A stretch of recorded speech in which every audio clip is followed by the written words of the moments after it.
Les ondes mécaniques progressives. Lorsqu'on donne une impulsion à une corde, celle-ci va se déformer, comme dans l'exemple ici. La déformation va se propager le long de la corde et la corde retrouve sa position initiale après le passage de la déformation. Même chose pour un ressort. Lorsqu'on comprime et on relâche un ressort, celui-ci va se déformer et la déformation va se propager le long du ressort et après le passage de la déformation, le ressort retrouve sa position initiale.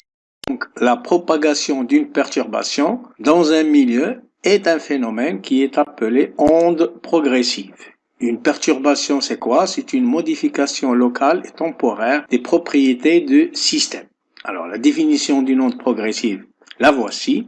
Une onde progressive est la propagation de proche en proche d'une perturbation dans un milieu sans transport de matière, mais avec transport d'énergie. Remarque, si la perturbation déforme de la matière, on dit que l'onde est mécanique. Ça veut dire que l'onde mécanique a besoin d'un milieu matériel pour se propager. Au contraire, les ondes électromagnétiques, comme la lumière, n'ont pas besoin de matière pour se propager. L'onde qui se propage dans une seule direction est une onde progressive à une dimension, comme dans cet exemple, l'onde le long d'une corde, ou bien l'onde qui va se déplacer le long d'un ressort. Une onde qui se propage sur une surface est une onde à deux dimensions, comme l'onde qui se propage à la surface de l'eau.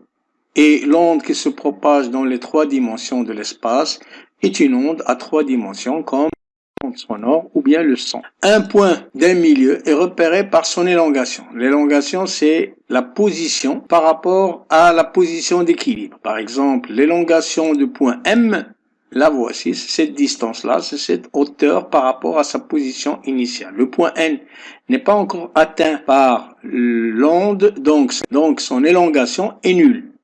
Le point M est sur le passage de l'onde, donc elle est repérée par cette distance qu'on va noter grand YM de T, on va l'appeler l'élongation. Lorsqu'une onde se propage dans un milieu, on peut distinguer plusieurs points, comme ce point-là qu'on va appeler le front d'onde, ou bien la queue d'onde. Alors, le front d'onde, c'est quoi? C'est l'ensemble des points atteints par l'onde à l'instant T, ou bien à la date T. Onde mécanique transversale et longitudinale. Alors, on va comparer maintenant la direction de propagation et la direction de perturbation et on va constater qu'il y a deux types d'ondes. Si la déformation du milieu et la propagation de l'onde se font dans des directions perpendiculaires entre elles, alors l'onde est transversale. Dans le cas contraire, c'est-à-dire si les deux directions, la direction de propagation et la direction de perturbation sont pas, on dit que l'onde est transversale. Lorsque vous avez deux ondes qui vont se croiser, alors on va voir cette animation. Vous avez deux ondes qui vont se croiser et ils vont se séparer. Chaque onde va continuer son mouvement sans se perturber. Donc deux ondes qui se peuvent continuer leur mouvement sans se perturber. La vitesse ou bien la célérité. Alors le terme vitesse est utilisé pour le déplacement de la matière, mais le terme célérité est utilisé pour le déplacement de la matière. Donc la célérité d'une onde est la vitesse de déplacement de perturbation. Elle est égale au rapport de la distance d parcourue par l'onde sur la durée d'état t nécessaire pour ce déplacement. On va noter la célérité avec V qui est égale à D sur delta T. L'unité de la célérité, c'est le mètre par seconde, la distance en mètres et la durée par seconde. Pour calculer la célérité, il faut mesurer la distance et le temps nécessaire pour parcourir cette distance-là. La célérité dépend du milieu de propagation et ne dépend pas de l'onde. Elle dépend de l'inertie et de la rigidité du milieu. Si la rigidité augmente, la vitesse augmente. Si l'inertie augmente, la vitesse diminue. Une onde sonore, c'est un cas particulier d'onde mécanique. Il a besoin d'un milieu matériel pour se propager. On dit que cette onde est longitudinale et elle résulte de la compression et la dilatation d'un milieu soit solide, soit liquide, soit gazeux. La célérité de son dépend des caractéristiques du milieu, c'est-à-dire de son état physique, de sa température. Exemple, on va parler du son dans l'air. Alors, dans l'air, lorsque nous sommes à 0 degré, la célérité de son est 331 mètres par seconde.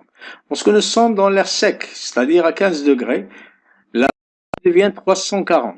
Mais lorsque nous sommes dans l'eau, il devient 1500. Pour le fer, 6000 et pour le pétrole, 1700. Plus le milieu est compact, plus la célérité augmente. Alors, soit une corde et sur laquelle on va noter 3 points O, M, M'. Alors, sur le point O, on va créer une perturbation point O à l'instant T égale 0. Cette perturbation va arriver au point M à l'instant T1 et il va arriver au point M' à l'instant T'. Entre T1 et T2, il va parcourir la distance D qui est égale à M'.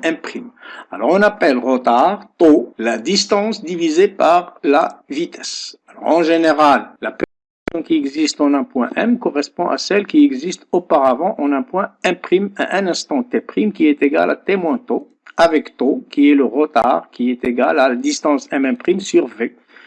Taux c'est le retard et V c'est la célérité. L'équation horaire du mouvement d'un point M par rapport à la source S est donnée par cette l'élongation du point M à l'instant T, c'est la même élongation de la source S mais à l'instant T moins taux, ou bien on remplace taux par x sur v, c'est-à-dire que l'équation devient ym de t est égal à ys de t moins x sur v. Onde mécanique progressive périodique. Si on lâche une goutte d'eau à la surface de l'eau, ceci provoque des ondes circulaires qui s'éteignent rapidement. C'est une onde progressive. Mais si on frappe régulièrement la surface de l'eau par une pointe, on provoque alors des ondes progressives périodiques, comme dans ce cas-là.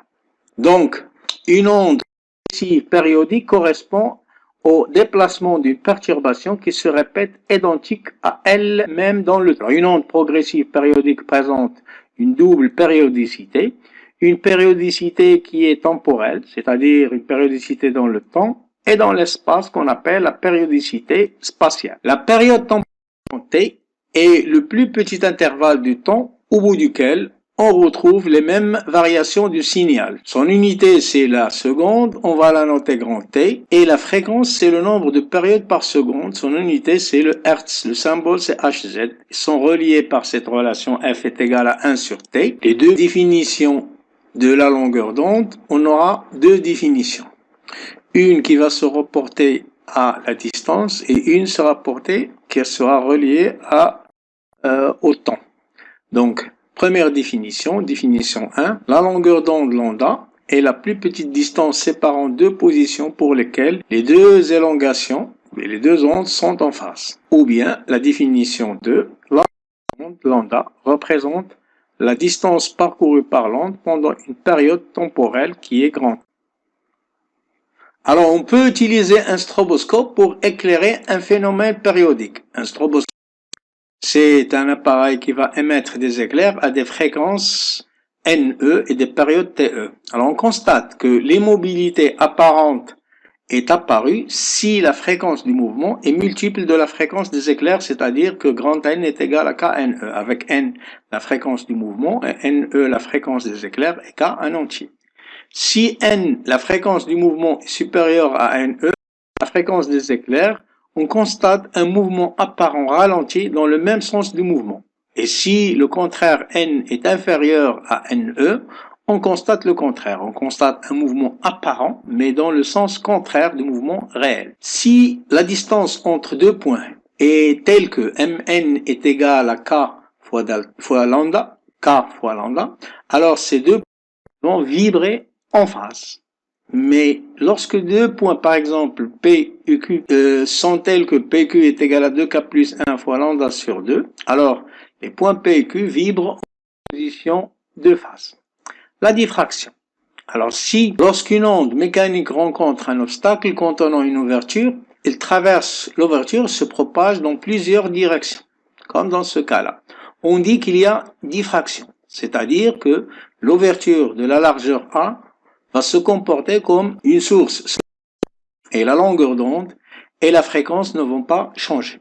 La diffraction se manifeste lorsque l'ordre de grandeur de la fente est inférieur à l'ordre de grandeur de la longueur d'onde lambda, ou bien ce qu'on appelle la période spatiale. Le milieu dispersif. Un milieu dispersif, c'est un milieu dans lequel la vitesse de propagation d'une onde dépend de sa fréquence. Exemple, lorsque la fréquence est égale à 35 ou bien 25 ou bien 20, on constate que la longueur d'onde change. Qu'est-ce qu'on constate? On constate que la vitesse qui est égale à lambda fois f change. Exemple, l'eau est un milieu dispersif pour les ondes à la surface.